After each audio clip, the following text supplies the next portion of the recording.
जय माता दी दोस्तों, मैं राकेश कुमार एक बार फिर से आप सभी का स्वागत करता हूं और आपको ज्योतिष के महत्वपूर्ण सटीक और शास्त्रीय ज्ञान देने की श्रृंखला को आगे बढ़ाते हुए आज हम बात करेंगे गंडमूल नक्षत्र की, जो कि हमारी कुंडली के लिए बहुत ही महत्वपूर्ण होता है।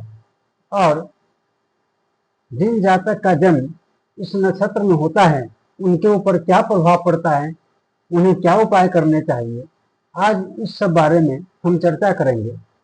पर उससे पहले मैं उन लोगों के लिए फिर से यह बात बताना चाहूँगा जो पहली बार मेरे चैनल को देख रहे हैं कि मेरे इस चैनल को बनाने का उद्देश्य ही आप सबको ज्योतिष की इतनी जानकारी देना है कि आप खुद ही अपनी कुंडली का सही विश्लेषण कर पाएं और बहुत सारे अधूरे ज्ञान वाले ज्योतिषियों और पंडितों के गलत उपायों को करने से बचें और आपको उनके पीछे अपनी कुंडली लेकर भागना भी नहीं पड़े। तो दोस्तों, आइए आज हम शुरू करते हैं गंडमूल नक्षत्र के बारे में। गंडमूल नक्षत्र क्या होता है?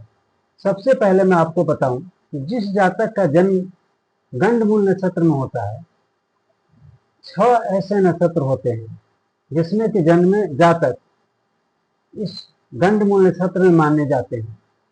इन नक्षत्रों में ग्रह अपना पूरा शुभ प्रभाव नहीं दे पाते, जिससे जातक को सामान्य से ज्यादा परेशानियों का सामना करना पड़ता है अपने जीवन में।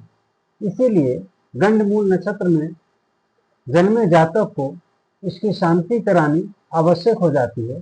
उन्हें पूजन हवन के द्वारा इसकी शांति जरूर करवानी चाहिए।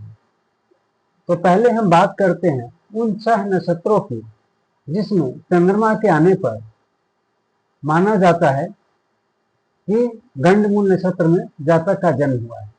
पहला नक्षत्र है अश्विनी, जिसमें जन्म होने पे जातक को गंडमूल नक्षत्र में माना जाता है। दूसरा है अश्लेषा, फिर मघा, मूल नक्षत्र, बहुत लोग इसे मूला भी बोलते हैं, ज्येष्ठा और रेवती।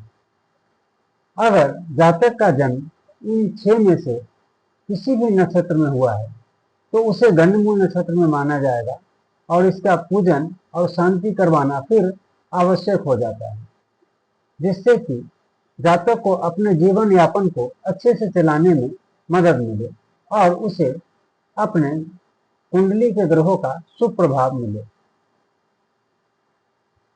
पर बहुत से ऐसे जातक भी हैं जिनको पता ही नहीं कि या वो ठीक से नहीं देख पाते हैं कि हमारा जन्म गंडमूल नक्षत्र में हुआ था या नहीं।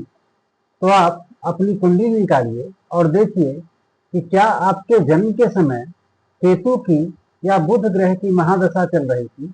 अगर चल रही थी तो आप भी गंडमूल नक्षत्र के जातक ही माने जाएंगे, क्योंकि ये जो 6 नक्षत्र हैं जिसके बारे में मैंने भी आपको बताया, यह केतु और बुध ग्रह के नक्षत्र ही माने जाते हैं।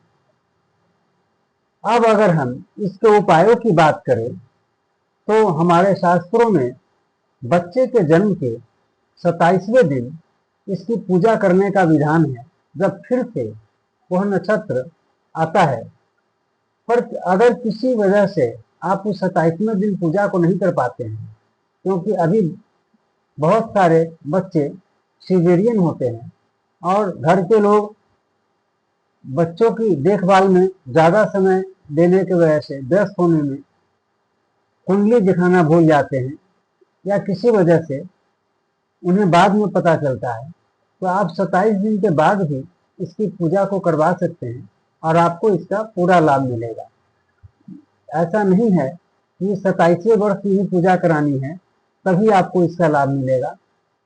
अगर आपको अपने जीवन के 40वें 50वें किसी भी वर्ष में पता चलता है कि आपका जन्म गंडमूल नक्षत्र में हुआ था और आपके जीवन में बार बार परेशानी आ रही है, तो आपको इसका हवन शांति जरूर करवाना चाहिए।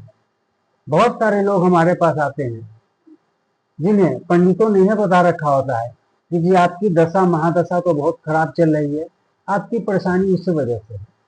पर जब हम उनकी कुंडली का विश्लेषण करते हैं तो वे पाते हैं कि उनकी दशा महादशा उतनी खराब नहीं है जितनी कि जीवन में वह समस्या का सामना कर रहे हैं। फिर यह पाया जाता है कि जिनका जन्म गंडमूल नक्षत्र में हुआ है, उन्होंने अज्ञानतावश या पता नहीं रहने से उसकी शांति नहीं करवाई, और वह बहुत ही मेजर रोल प्ले करता है उनकी जीवन की परेशानी में। इसीलिए जब आपको पता चले तो आप इसकी शांति जरूर करवाएं। आप लोगों से मैं एक चीज और भी शेयर करना चाहूंगा कि आप कृपया अपनी कुंडली कंप्यूटर से बनाने को ही प्राथमिकता दें, क्योंकि कंप्यूटर से बनी कुंडली की जानकारी बिल्कुल सटीक और स्पष्ट होती है। उसमें ग्रहों के अंश बल बहुत अच्छे तरीके से दिए होते हैं। आपके अष्ट ग्रहों के बारे में या नक्षत्रों के बारे में भी बहुत स्पष्ट जानकारी होती है। हर एक जानकारी सटीक और अच्छी होती है। और अब तो इसे आप खुद ही डाउनलोड कर सकते हैं। बहुत सारे साइट्स हैं जो आपकी कुंडली का पूरा विवरण आपको दे देते हैं, क्योंकि जो कुंडली पंडित बनाते हैं उसमें वह इतनी जानकारी आपको नहीं दे पाते हैं, जो कि कुंडली के विश्लेषण की बहुत ही जरूरी होता है। तो अब बात करें इसको उपायों की, तो जब पंडित जी से आप बात करेंगे वो आपको 7 कुओं का पानी, 7 रास्तों की मिट्टी, 7 पेड़ों के पत्ते, 7 बर्तन, ऐसी चीजों को लाने के लिए कहेंगे, जो कि बिल्कुल सही है।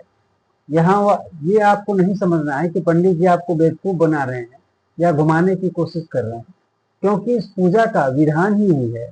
इसमें इन सब चीजों की आवश्यकता होती है। पर जब आप इस पूजा को करा लेते हैं तो आपको इसका लाभ दिखने लगता है। तो दोस्तों, आज के लिए इतना ही। जानकारी अगर अच्छी लगे तो कृपया इसे शेयर और लाइक जरूर करें। धन्यवाद।